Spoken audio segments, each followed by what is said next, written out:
ecogramas así grandes que podemos ver arreglos con ojo. Ciencia nos dicen que tienen que ser de 5 millones par de bases por arriba. En vida real, yo diría,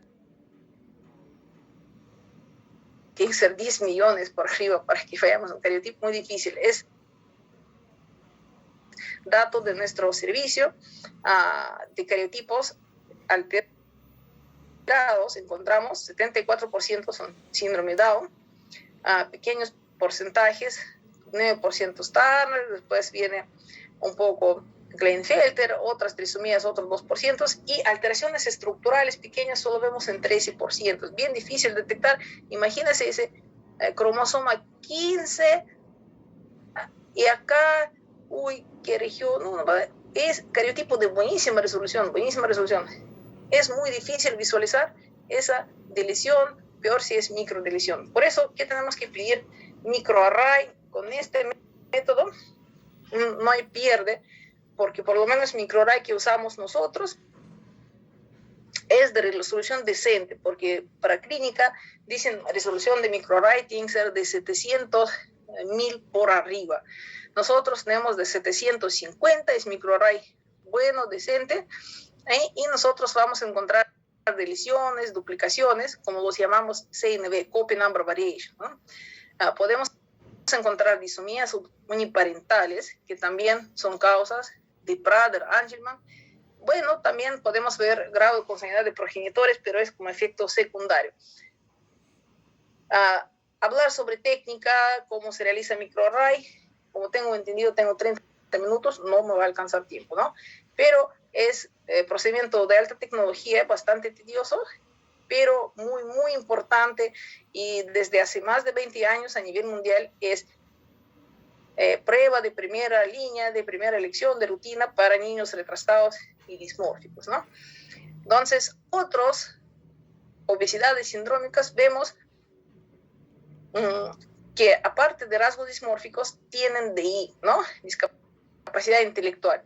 Entonces, Bardet-Biedl, esos son niños gorditos, es muy reconocible, síndrome carita peculiar tosquita. Nosotros vemos polidactilia, ¿no? Vemos polidactilia en manitos, en piecitos, tenemos hipogonadismo, y lo que es muy relevante con esa parte de discapacidad intelectual, obesidad, retinosis pigmentosa. Esos chicos, lamentablemente, desde edad de jovencitos ya van perdiendo la vista. Entonces, si tenemos pacientes así, en primer lugar hay que sospechar, mandar a oftalmología, fondo de ojo, y ya van a encontrar cambios en retina. Lamentablemente no hay cura, y genética de Bardet-Biedl es muy compleja. Actualmente se conocen 25 genes que pueden generar esa enfermedad.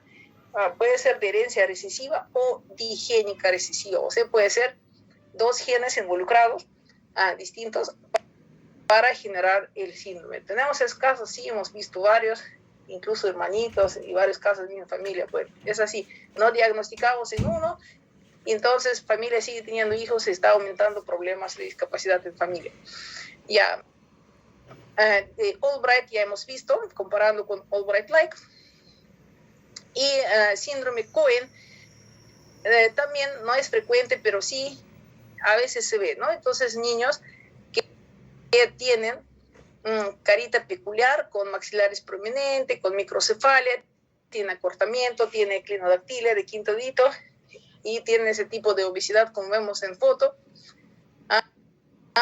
En caso de ellos, está sufriendo gen VIP-SG13B, que es regulador de adipogénesis también. Entonces, eso genera esta obesidad en niños con síndrome Cohen. Ahora, síndrome X frágil, nosotros estamos un poco acostumbrados a pensar que X frágil es uno, sí, con cara larga, orejas largas, mandíbula cuadrada, ya que empieza a tener macroorquidia en pubertad, etc. Pero no todos X frágil tienen solo los rasgos. Hay chicos con X frágil que son obesos, ¿no? Entonces, realmente hay chicos de X frágil que parecen a Prader-Willi, ¿no? De repente, diferencia importante, orejitas largas. Por más que distinto puede ser un niño con X frágil de otro, orejas largas es siempre digamos, relevante de ellos, ¿no? Y en nuestro servicio sí también tenemos diagnóstico, hacemos PCR para detectar síndrome X frágil y vemos que realmente más o menos 2% de chicos con retraso sí son X frágil, al menos lo que acude a nuestro servicio. Ya, cuando son alteraciones monogénicas, ¿qué vamos a usar? Método de secuenciamiento. Secuenciamiento masivo, que es importantísimo ahora. Entonces, principio en general, que simplificando tremendamente, cuarteamos genoma de ADN extraído, entramos más o menos mismo tamaño, se marcan sus puntas y hay muchísimos métodos como analizamos todos los fragmentos, pero en simultáneo. Por eso el secuenciamiento masivo, Next Generation Sequencing, cuando masivamente se estudia todos los fragmentos, memoria de este software, ¿no? Entonces, el secuenciador está comunicado con la nube todo el tiempo y se analiza el computador así, ya este fragmento, ya se corresponde a tal parte de cromosoma 1, ese fragmento es de cromosoma 2, ese fragmento es de cromosoma 5, de tal parte, ¿no? Entonces arma como un puzzle, genoma de persona o exoma, dependiendo qué estamos buscando y qué cosa vamos a analizar. Secuenciamiento mismo técnicamente demora menos días, pero análisis puede demorar meses, ¿no? Entonces, para esas formas sindrómicas monogénicas, tenemos que usar métodos de secuenciamiento. Por ejemplo, si es Bardet-Biedl, cuadro muy claro, pero hay 25 genes, vamos a pedir panel. En caso, si es algo que es difícil de sospechar cuál es, ya podemos pedir incluso secuenciamiento exómico, genómico, dependiendo de qué estamos investigando. Y ahora síndrome que va un poquito aparte, porque no tiene retraso mental, síndrome Alström, pero aparte que no tienen retraso mental, sin embargo tienen ceguera, tienen problemas renales, entonces sí su calidad de vida y la longevidad están bastante alterados, ¿no? Y otras formas que no van a presentar discapacidad intelectual, estas monogénicas, con las moléculas que ya hemos conversado, por ejemplo, leptina, ¿no? Esas publicaciones que nos muestran paciente con mutaciones en el gen de leptina sin tratamiento, y mira, ese paciente después que recibe tratamiento con leptina, acá ese organismo no se sintetiza leptina, acá sí sintetizamos y la vida cambia, ¿no? Y esto es no sindrómico, porque no hay discapacidad intelectual. Miren, hay características general más o menos de estas obesidades monogénicas, pero no sindrómicas, que es obesidad severa y de inicio muy temprano. Herencia es recesiva. En algunos casos, como ven ustedes, no se han encontrado tipo patrón de herencia, no se ha aclarado definitivamente, pero mira, la mayoría es recesivo. Mira, el receptor leptina,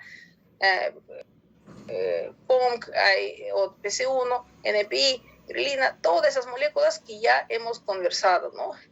Y mire, uno que otros tiene rasgo importante. Entonces, en POMC, ¿qué vamos a encontrar? Hipotiroidismo leve, color un poco más claro de piel y cabello. En PC1 vamos a encontrar hipogonadismo, hipoglicemia postprandial y bajo cortisol. NPI más se acompaña con dislipidemia en los niños, ya, grelina, obesidad inicia durante pubertad, tienen talla corta, algunos que no tienen muchos estudios todavía y otros, por ejemplo, acá no encontramos, claro, obesidad es más severo en caso cuando hay ambas versiones del receptor mutado, que solo un receptor mutado ya, bueno, el cuadro es un poco más leve, entonces, pero no hay discapacidad intelectual, no hay otros rasgos peculiares y alteraciones del gen FTO nos va a acompañarse con diabetes mellitus tipo 2 más frecuente. Entonces, vean, con esos rasgos son adicionales, aparte de obesidad bastante tenue, y entonces es difícil estudiar un gen por gen. Tenemos que usar secuenciamiento masivo. Y hablando otra vez sobre herencia poligénica o multifactorial, esa interacción entre múltiples genes genes y ambiente, ¿no? Entonces, ¿cuál diferencia de esos genes de herencia poligénica? Que cada uno hace efecto que no es tan agresivo, no es tal garrafal. Acá tenemos efecto sumatorio de varios genes más ambiente desfavorable, ¿no? Entonces, adrenoreceptor tipo beta 1, hay variantes que generan obesidad en adolescentes, hay varias proteínas tipo biquitinas que regulan función termogénica, otro es el factor soluble, regula accesibilidad a triptofano para síntesis de serotonina, entonces neurotransmisores es importante también para regulamiento de saciedad. Miren qué complejo, qué enorme nuestro mundo de proteínas que pueden interactuar entre ellos y que finalmente nos van a dar algún cuadro clínico, ¿no? Y último punto es epigenética. Cuando nosotros hablamos sobre genética, comprendemos que son cambios de actividad de los genes sin modificar secuencia de ADN. Incluso esos cambios pueden ser heredables, ¿no? Entonces, nos gustaría mucho que no lo sean, pero ahora han visto que sí pueden ser heredables. Entonces, ¿cómo se generan? Que puede ser modificaciones de histonas y modificaciones covariantes de ADN que van a cambiar estructura de ADN, van a cambiar su estructura tridimensional. Entonces, hay varios procesos que nos van a reamoldar ADN. Y otro punto, acciones de ARN no codificantes que se conoció en épocas posteriores. Pero la clásica, siempre cuando hablan sobre epigenética, primero que aparece en nuestra mente es palabra metilación. Es metilación de ADN. Es cierto, ¿no?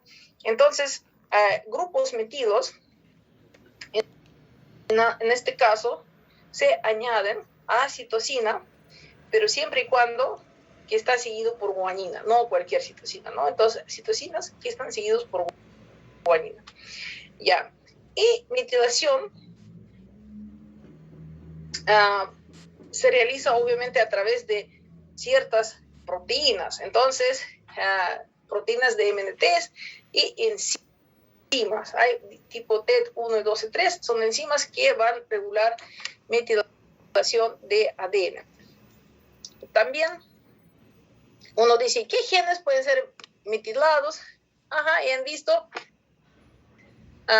que han hecho estudios y han visto que de vía de melanocortina, que hemos visto que es importantísimo en sujetos obesos, han encontrado que sí hay alteración de metilación de esos genes.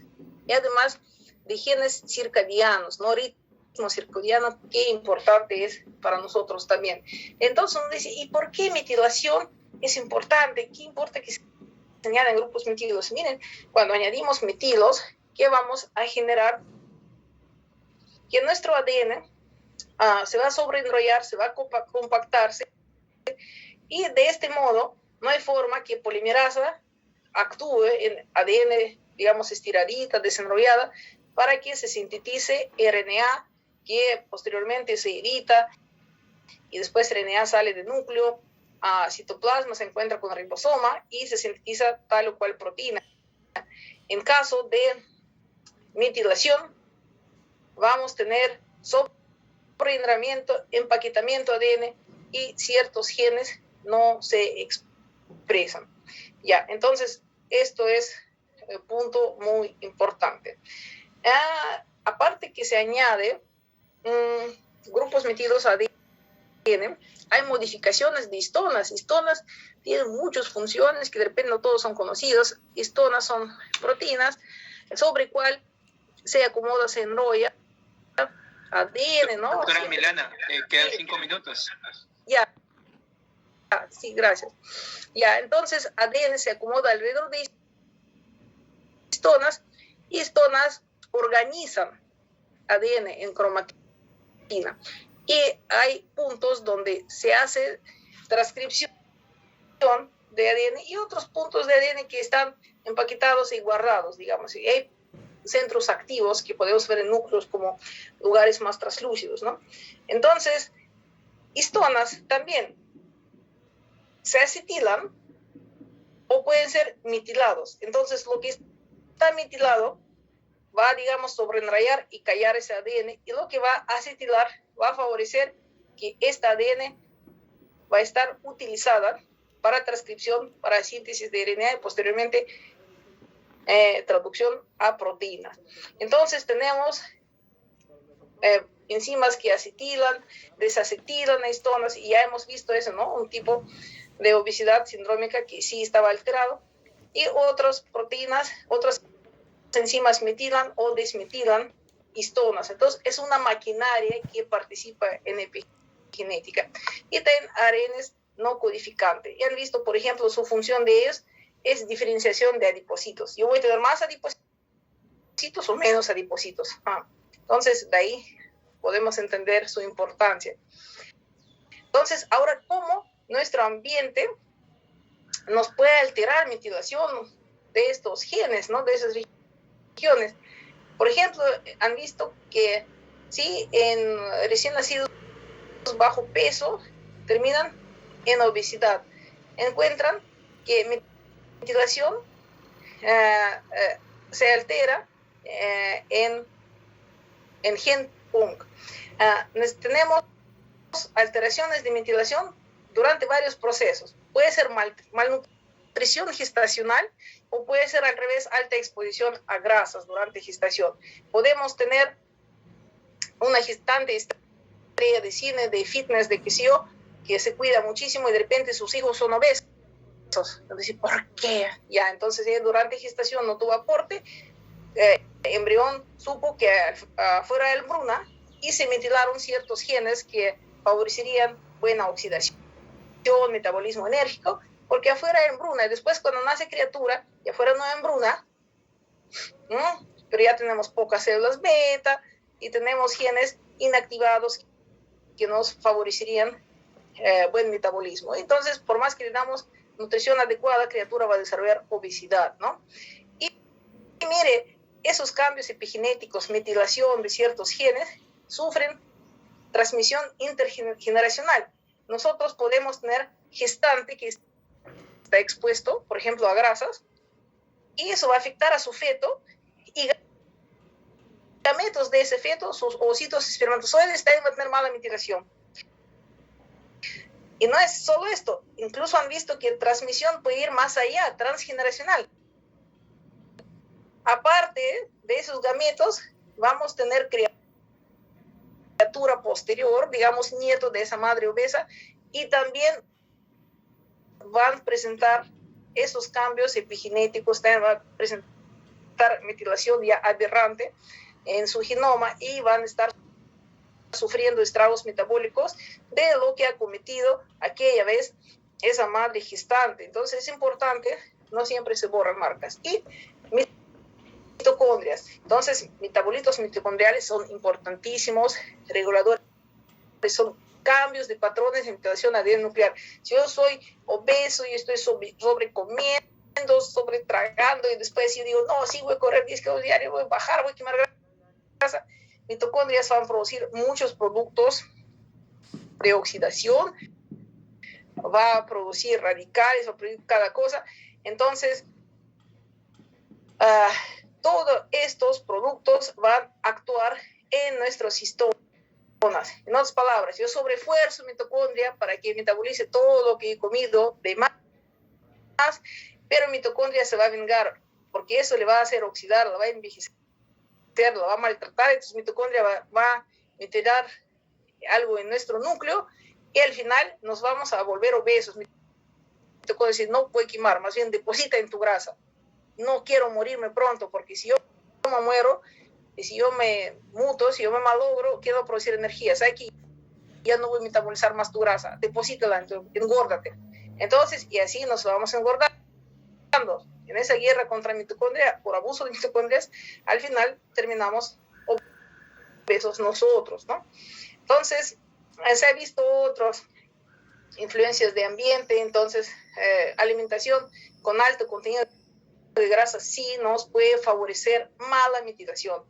Y uno dice, Dios mío, ¿cómo sé qué hacemos? Hay nutrigenómica, que no es, por ejemplo, mira, cuando nosotros, hay personas que odian dieta mediterránea, de repente tomates, aceites de oliva, etcétera, etcétera, con ciertas variantes de receptor melanocortina van a desarrollar diabetes mellitus tipo 2. FTO, con ciertas variantes de FTO y con mucha grasa vamos a desarrollar obesidad, o con ciertas variantes de apolipoproteína B vamos a desarrollar síndrome metabólico, ¿no? ¿Y qué hago, no? Ahí salida está donde entrada, ¿no? Tenemos que ir viendo de esas variantes genéticas qué ha favorecido, qué ha desfavorecido, y ahí modificar la alimentación. Por ejemplo, con cierta variante de FTO, han visto personas empiezan a consumir más proteína y más pierden peso. Por ejemplo, con tal versión de receptor de melatonina, nosotros podemos encontrar con dieta hiperproteica mayor baja de peso en mujeres. Entonces, para ciertas variantes genéticas, hay ciertos hábitos alimenticios o de repente algunas sustancias que nos permitirían mejor actuar. Entonces, ideal, si nosotros pudiésemos tener perfil genómico de cada persona y ver, diseñar individualmente qué alimentos, en qué cantidad y qué le favorecería a esta persona para mantener peso exacto. Pero obviamente, comilonas, sobrecomidas, todo esto está desfavorable para todos. Entonces, algoritmo diagnóstico, tenemos que ver talla en personas, ver si tienen discapacidad intelectual, dismorfias, etcétera, etcétera, y estudio de dirección primero, si tenemos acceso a microarray o de repente PCR, si sé que es frágil, o de repente estudios de mitigación, si estamos frente a Prader-Willi y no hay acceso a microarray, de repente más barato nos podría salir, enviar estudio de mitigación a extranjero. Si eso no resulta, estudios de secuenciamiento, o cuando estamos seguros que, por ejemplo, es Bardet-Biedl de frente, panel para Bardet-Biedl, o puede ser, si salió negativo, secuenciamiento exómico, porque no descubrimos de repente un nuevo gen y ganamos premio Nobel, o secuenciamiento genómico. Entonces, en conclusión, hay obesidad sindrómica, no sindrómica, causada puede ser por alteraciones cromosómicos pequeños, copy number variation, o puede ser mutaciones puntuales en el ADN. La mayoría de casos son de herencia poligénica, multifactorial. Entonces, estos son menos frecuentes. La mayoría de obesidad es multifactorial y por cambios epigenéticos. Entonces, tenemos mejoras diagnósticos en pacientes, definitivamente vamos a tener tratamientos mejores, como etcétera. Ustedes ya saben muy bien de esas cosas, y es avance hacia medicina de precisión y conocimientos nos deberían generar prevención. Si tal población tiene esa variante, como chilenos tienen variantes en FTO, de repente aparece un medicamento que justo actúa subsanando su falla en FTO, vamos, nos damos ese tratamiento que nos va a favorecer el funcionamiento perfecto de esa molécula coja, o de repente una molécula que va a suplir, etcétera, y combatimos obesidad en población en este caso. Ya, bibliografía, si desean, muchas gracias. Aquí está nuestro servicio con nuestro ex jefe en difunto ya, doctor Chávez. Muchas gracias por su atención. Si es que hay alguna pregunta. Muchas gracias, doctora. Sí, hay algunas preguntas, doctora. A ver, le voy a hacer llegar. Ajá. A ver, la doctora Rodríguez